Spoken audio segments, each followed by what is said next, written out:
As is custom, Nico Smith, one of the official opposition, took the platform to open the general debate of the appropriation bill tabled by Finance and Public Enterprises Minister Ipumbu Shimi last week. The motto of Shimi's budget last week was economic revival and caring for the poor. This premised on pro-sustainability, pro-poor and pro-growth. I tabled this budget in full awareness and recognition of the continued hardships endured by most of our citizens from various corners of our beloved country. While I express gratitude for your forbearance, particularly over the difficult economic times, I would also like to express that your government has not forgotten you. While commending Shimi for the appropriation, Smith says the budget is not pro-poor and pro-growth and it is not sustainable. The budget is neither pro-sustainability nor pro-poor and definitely not pro-growth. These are all just various forms of the same rhetoric, and it has not achieved anything or accomplished any meaningful objective for as long as I have been following budgets.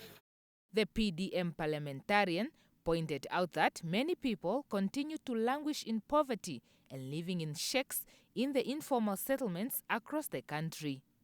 After year, the poor people on the ground have to suffer while they listen to the government's drivel. But they remain poor, and nothing the government does changes the painful fact of their pervasive poverty and the pain that comes from living in a ghetto, which we softly call a non or informal settlement.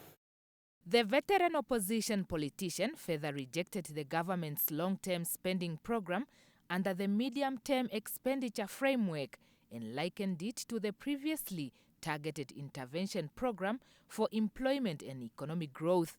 Smith believes that the budget will benefit those that are well off and those with government tenders, but not the poor.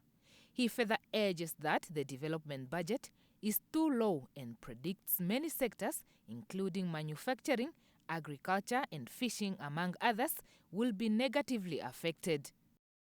Our capital investments remain a joke.